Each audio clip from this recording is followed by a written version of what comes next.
एक पंडित जी थे, काशी से पढ़ करके आए। घर आए तो पिता ने पूछा कि बेटा पाप का बाप कौन है।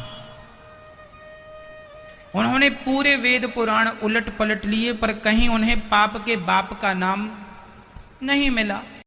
पिता ने कहा जा अभी और पढ़ के आवे, तेरी पढ़ाई पूरी नहीं, मेरे प्रश्न का उत्तर नहीं दिया मतलब तेरी पढ़ाई अभी पूरी, जा। उल्टे पांव बाप ने बेटे को फिर लौटा दिया, वो फिर काशी की तरफ चला। बड़े बड़े विद्वानों से पूछा भैया बताओ पाप का बाप कौन है, ये कौन से ग्रंथ में मिलेगा, कहां लिखा है कि पाप का बाप कौन है, मैंने तो कहीं नहीं पढ़ा। बड़े बड़े ज्ञानी योगी ध्यानियों के पास गया पर कोई जवाब ना दे सका कि पाप का बाप कौन है। वो बालक थक गया। एक सुंदर सा घर था, उस दरवाजे में खड़ा होकर मांगता है पानी, भैया कब पानी मिलेगा। तो अंदर से एक सुंदर सी महिला सज धज करके श्रृंगार करके पानी चांदी की गिलास में पानी लेकर आई। कहा लो पंडित जी पानी पी लो। पंडित जी बहुत थके थे, वह बालक थका था और पानी गट गट गट गट करके पी लिया। और जब पानी पिया तो पूछा कि ये घर किसका है, तो उसने कहा ये घर वैश्या का है, इस घर में वैश्या रहती है। अब पंडित जी अपना पानी बाहर निकालने लगे, निकल पानी, वैश्या का पानी मैंने पी लिया। तो तुमने बताया नहीं कि घर वैश्या का, मैं कभी पानी ना पीता वैश्या के घर का, मेरा धर्म बिगाड़ दिया।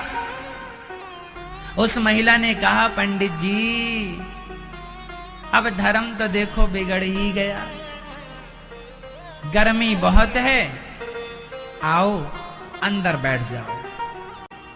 छाया तुमने पूछ लिया होता पहले तो हमने बता दिया होता, पर तुमने पूछा नहीं।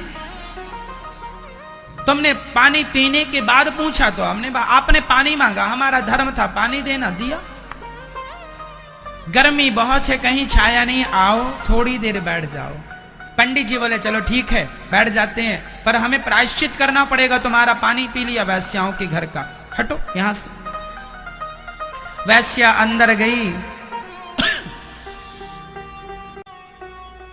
अंदर से लड्डू लेकर आई।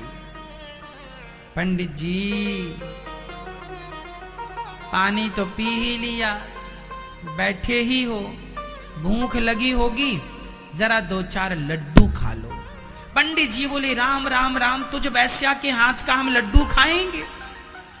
वैश्या ने सोने का एक सिक्का रख दिया, अच्छा एक काम करो, एक लड्डू खाओ एक सिक्का देंगे, जब आप पानी पी ही चुके हैं और पानी का प्रायश्चित करेंगे तो लगे हाथ लड्डू का भी कर लेना। और ये जो सोने का सिक्का है ना, पैसा, ये आपके रास्ते में आपको बहुत काम करेगा। पर ये बताओ आप जा कहां रहे हो? हम काशी जा रहे हैं, क्यों? हमें पता लगाना है कि पाप का बाप कौन है। वैश्या ने कहा बस ये प्रश्न तो हम ही उत्तर दे देंगे इसका। उसे बड़ा आश्चर्य हुआ कि बड़े बड़े ज्ञानी तो बता ना सके कि पाप का बाप कौन है, ये वैश्या कहती हम उत्तर देंगे। वैश्या ने कहा पहले लड्डू खाओ। पंडित जी को लगा सोने की एक मोहर मिल जाएगी तो कुछ किराया भाड़ा का काम बंदोबस्त हो जाएगा। एक लड्डू खा लिया, वैश्या ने तुरंत एक सिक्का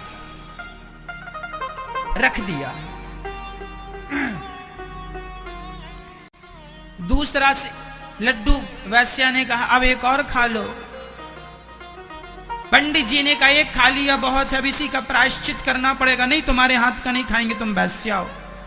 अरे महाराज गुस्सा काहे को होते हैं, एक लड्डू पर दो मोहरें हैं। अब एक लड्डू पर एक मोहर थी, अब एक लड्डू पर दो। पंडित जी बोले एक पे दो है कोई बात नहीं, प्रायश्चित कर लेंगे, चल ला एक और खा लिया। वैश्या ने तीसरा पकड़ाया, तीसरा लड्डू खाओ। उसने कहा ना ना दो बहुत हो गए, गंगा जाके पानी गंगा जी में खड़ा होकर के गायत्री जप करूंगा तब कहीं जाके तुम्हारे पाप से मुक्ति मिलेगी। अब जब करना तो तीसरा भी खा लो, इसमें 3 मोहरें मिलेंगी। पंडित जी लड्डू खाते गए, वो वैश्या मोहरें देती गई। अंत में पंडित जी जाने लगे। वैश्या ने कहा, महाराज प्रश्न का उत्तर मिला कि नहीं?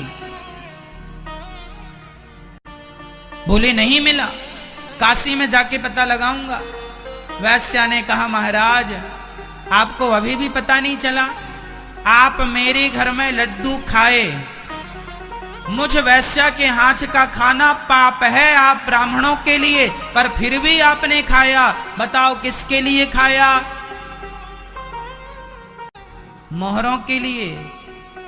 मोहरें क्यों चाहिए? क्योंकि अंदर लोभ जाग गया। पंडित जी लोभ ना जागता तो आप मुझ वैश्या के लड्डू कभी ना खाते। आप पाप तभी करते हैं जब आपके अंदर लोभ जागता है, इसलिए पाप का बाप लोभ। ये वैश्या ने ज्ञान दिया। पंडित जी उसके चरणों में गिर पड़े। माता धन्य हो तुमने हमारी आंखें खोल दी। सच्ची कहा तुमने, तुम्हारे लोभ पर हम, भले तुम वैश्या हो पर तुमने हमें वो सिखाया कि बड़े बड़े ज्ञानियों ने भी हमें वो शिक्षा ना दी। अंत में घर गए, उन्होंने पिता से कहा पाप का बाप लोभ है। पिता ने हृदय से लगाया। कहने का तात्पर्य यह है कि आप कभी लोभ ना करिए,